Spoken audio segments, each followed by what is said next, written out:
Welcome back to The Critique. Today we're looking at a submission that provides a really detailed political and legal case that non-elected officials in Israel are obstructing elected leaders. A very powerful. Let's jump right in. So where do we start? Well, I think the first thing is the structure. The persuasive force of the material's most crucial arguments that legislative action can fix this is diminished by repeatedly embedding specific legal points within really broad political rhetoric. Right, I see that. You can feel the passion driving it. 1 second, you're deep in the weeds of a specific statute, talking about disciplinary powers. Yeah.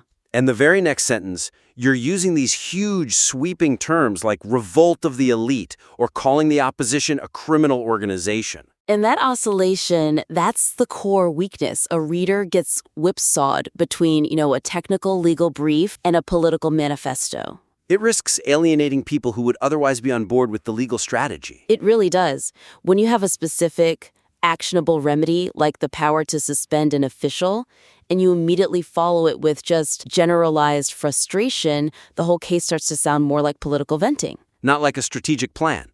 Exactly. The legal point just gets lost in the noise. I can see how for the writer it's hard to separate them. The whole point is that the political fight is the legal fight. Of course.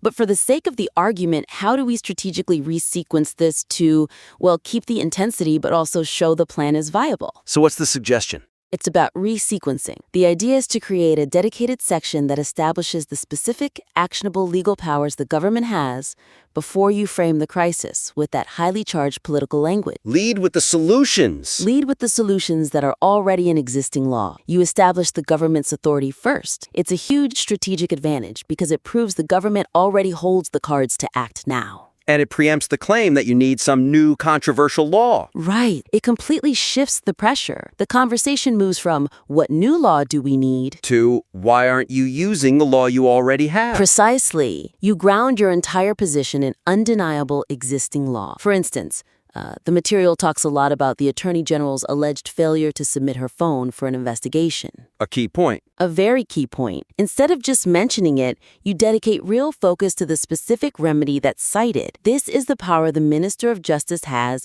under Article 48A of the Civil Service Law. And that's the one that deals with disciplinary actions for senior civil servants. Correct. It allows the minister to suspend the AG for 14 days. It freezes them. No new legislation, no political horse trading, just the will to act. So you present that power as the immediate, non-legislative tool. You do. And you'd apply that same logic to the other executive powers mentioned. Like the one in the Basic Law, government. Absolutely. Before you launch into any critique of government weakness, you highlight the powers in Article 34 of the Basic Law, government. The one that lets a minister pull authority up from an employee. To bypass the bottleneck, exactly.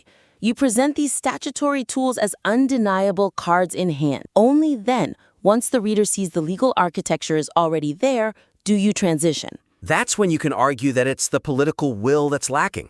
And that's when the high-level framing, the revolt of the elite, becomes earned rhetoric, not just frustration. That resequencing makes the argument so much stronger. And it leads right into our second critique, which is about the rhetoric itself. I mean, the language is so intense. It is. Which is why it has to be perfectly supported. To ensure the material's strong language is robust against dismissal, the evidence for this claim of organized institutional malfeasance should focus less on the general term criminal organization and more on the specific examples of alleged breach of trust and quid pro quo. The writer repeatedly uses that phrase, criminal organization, to describe the actions of the AG and others, and that feels like, maybe a liability. That is the precise weakness. The examples provided are really damning. The AG's team getting protection from investigation, that alleged deal with an investigated party's son, the Bar Association head's conflict. But do they add up to organized crime? Well, that's a very complex legal standard. These actions are much more persuasively argued as corruption or conflict of interest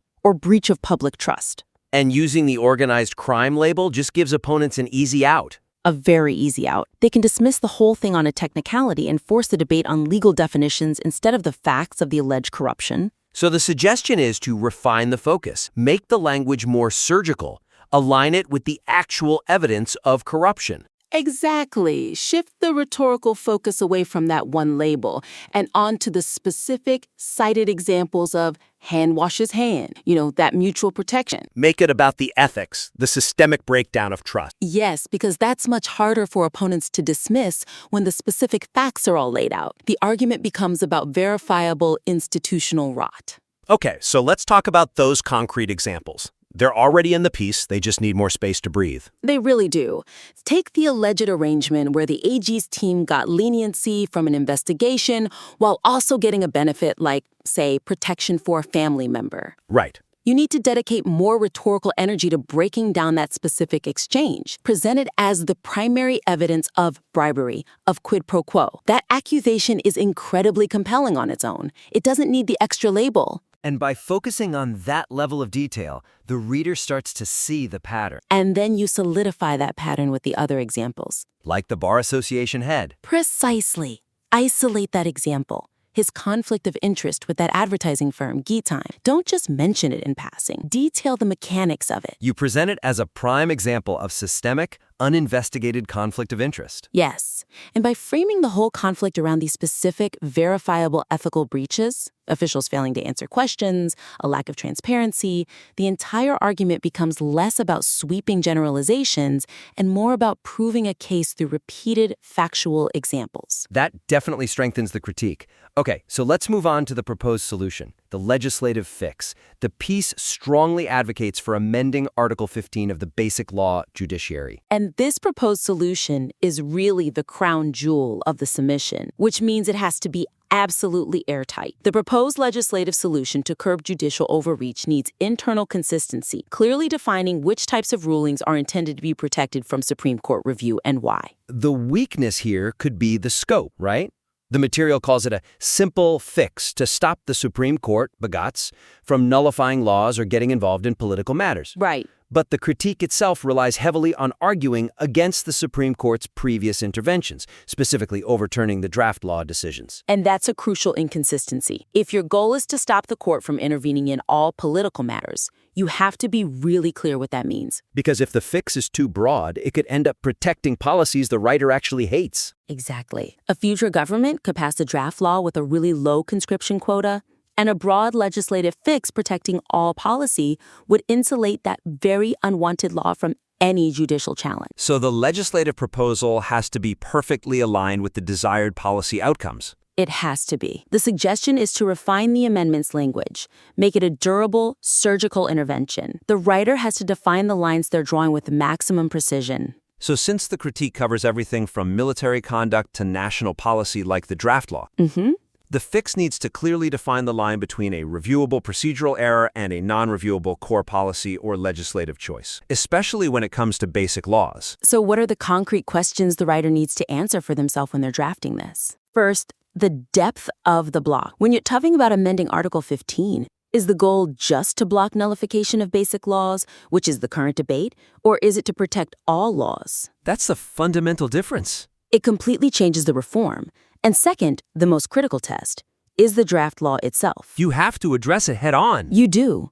Does this fix insulate any future draft law from review, even one that maintains a low quota of, say, 2,000 instead of 8,000? Because if it does, it could lock in a policy the author despises. The fix needs to be precise enough to protect the government's chosen policy framework from review, but maybe still allow review for clear non-policy procedural violations. I also noticed the material focuses a lot on administrative overreach, not just nullifying laws. Things like interfering with internal appointments or kicking the public out of a court session. That is such a critical distinction. And since the material highlights that kind of abuse, the writer should consider if the legislative fix should also explicitly limit the court's ability to intervene in, say, internal administrative appointments or ministerial disciplinary actions. Which are the very things the writer wants the government to use Article 48A and Article 34 for. Exactly. Those areas are distinct from nullifying a law, and they might warrant their own targeted legislative language to protect the government's ability to actually operate. This is an incredibly detailed and powerful piece. It just needs that strategic refinement to maximize its impact. So to wrap up, we focused on 3 key areas. That grounds the political claims in statutory authority. and it shifts the political conversation immediately. Second, focus the heavy critique on specific verifiable breaches of trust and alleged corruption. Detail the quid pro quo. Those facts are much harder to dismiss than sweeping labels. Right, make it about the evidence. And finally, refine the proposed legislative fix to Article 15. Ensure it's internally consistent by clearly defining what is and isn't protected from judicial review. So you don't accidentally protect unwanted policy outcomes, like a low conscription quota. Exactly. Take these steps, refine the flow, and strengthen the specific evidence. We look forward to seeing the revised material next time on The Critique.